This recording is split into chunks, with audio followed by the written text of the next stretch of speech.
We're getting pretty high market penetration.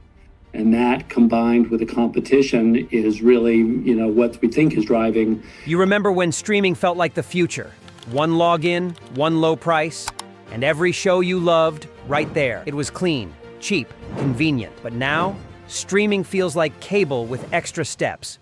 Prices have skyrocketed, shows vanish overnight, and your one subscription dream has turned into a $100 a month nightmare. All while piracy, yes, piracy, is back. Faster, smoother, and in some cases, better than the legal platforms it was supposed to replace. Let's break down how we got here. In the early 2010s, Netflix was the hero. One service, one bill, no ads, unlimited content. It killed late fees. It beat Blockbuster. It was simple. And for a few golden years, it actually delivered on the dream. Then came the flood. Hulu, Amazon Prime Video, Disney Plus, Apple TV Plus, Paramount Plus, Peacock, Maximum, Discovery Plus. Every studio wanted its piece of the pie. And to get it, they pulled their shows and movies from Netflix. Suddenly, all your favorites were scattered. Want The Office? That's on Peacock now. Friends? HBO Max. Marvel movies? Disney Plus. Live sports? Maybe Prime, maybe ESPN Plus. Good luck figuring it out. It was fragmentation on steroids. And just like that, the thing that made streaming magical, its simplicity, was gone. Here's the kicker. With all that fragmentation came price hikes. In 2015, Netflix was around $8 per month. In 2025, premium Netflix cost $22. Disney Plus went from $6.99 to $13.99 with ads. Add up 5 or 6 platforms, and you're suddenly paying $90 to $120 a month. That's more than most cable packages in 2007, and you're still not getting everything. New shows are split. Movie rights bounce from platform to platform. Sometimes content disappears even if it's original. Want to rewatch Westworld? Too bad. HBO removed it to avoid paying residuals. A show they made, gone. It's like paying for a library card only to find half the books shredded every month. In 2023, Netflix lit the match. No more password sharing. Want to watch on your mom's TV? That'll cost extra. Consumers were furious. They didn't just grumble, they canceled. In Spain alone, Netflix lost over 1 million subscribers in the months after the crackdown. Other streamers followed. Disney Plus added location locks. Hulu started checking IP addresses. Suddenly, using your own account felt suspicious, and the mood shifted. This wasn't just annoying anymore, it was oppressive. People felt punished for being loyal, for sharing, for watching the same way they always had. And when platforms treat subscribers like freeloaders, it turns them into exactly that. Another problem? Quantity doesn't equal quality. Sure, there's a flood of content, but most of it's junk. Cheap reality shows, algorithm-made filler, shows canceled after one season, before they even had a chance to build an audience.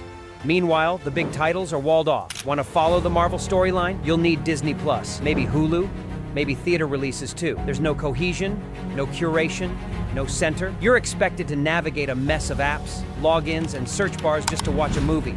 Compare that to piracy sites. Clean interface, one place, one search. Everything's there. Legally, a nightmare, but from a user experience standpoint, shockingly better. For a while, piracy was in retreat. Torrenting was clunky. Streams were slow. Legal platforms were better. But now, it's flipped. Sites like Stremio, Plex, and Kodi offer near-instant access to any title. Fast stream, minimal ads, no geo-blocks, no disappearing catalogs. Even the old-school torrent scene has been reborn with better indexes and tools. Gen Z, many of whom grew up on Netflix, are now rediscovering piracy, not as rebellion, as survival. One viral quote put it best: "Piracy didn't die, it just took a coffee break." This isn't just theft for fun. It's consumer rebellion. People aren't pirating because they hate paying. They're pirating because what they're paying for feels broken. You want me to subscribe to 7 services just to follow one franchise? No thanks. You removed the show I was mid-season on? Not cool. If I'm paying $100 a month and still can't find what I want, what exactly am I buying? There's also a fairness question. If you're willing to pay but can't afford the current mess, is it really wrong to take the content elsewhere? Legally? Yes. Ethically? It's murky. And that murk is where piracy thrives. The deeper issue? Streaming doesn't know what it wants to be anymore. Is it the new TV? The new cable? A tech platform? A studio? A brand? Right now, it's all of the above, and none of them well. Every company is chasing profit, not value.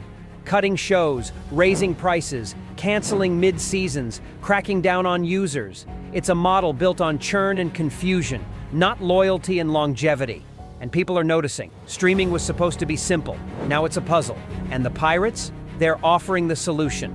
Let's break it down even further. Back in 2015, you could count the number of must-have streaming services on one hand. Netflix, maybe Hulu, Amazon Prime if you had the membership, and you could keep up with nearly every major show and movie. Fast forward to now, you need over a dozen subscriptions just to stay caught up. HBO's hits are locked behind Max.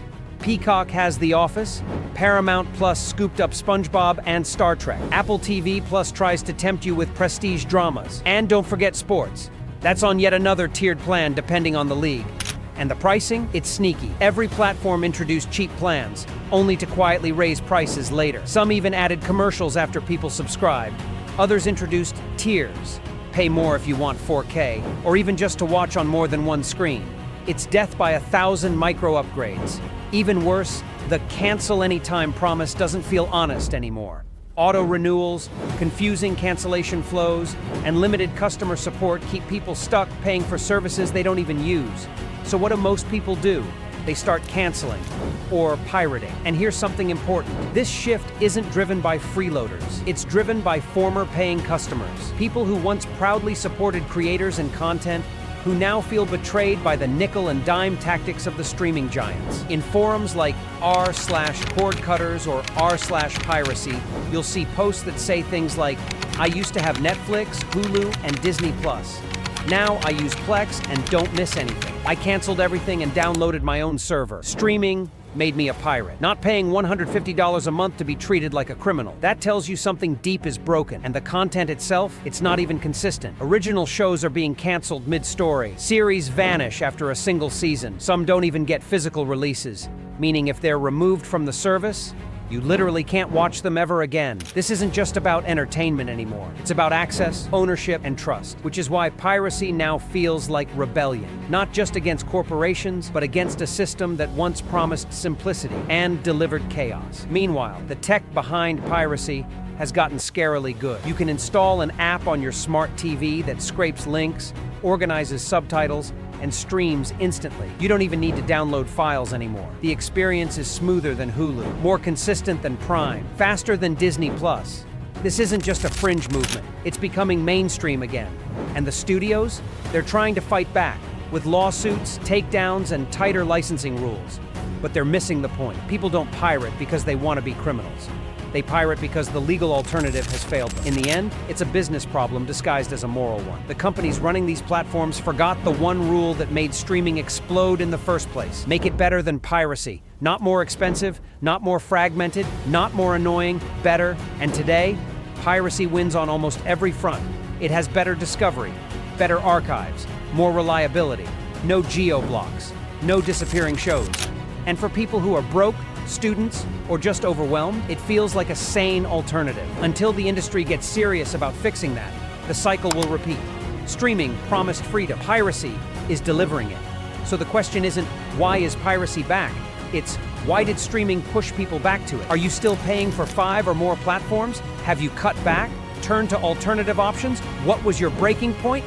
The final receipt that made you go, I'm done? Drop your stories in the comments. Like, subscribe, and hit the bell for more no BS breakdowns on how tech, business, and real life collide.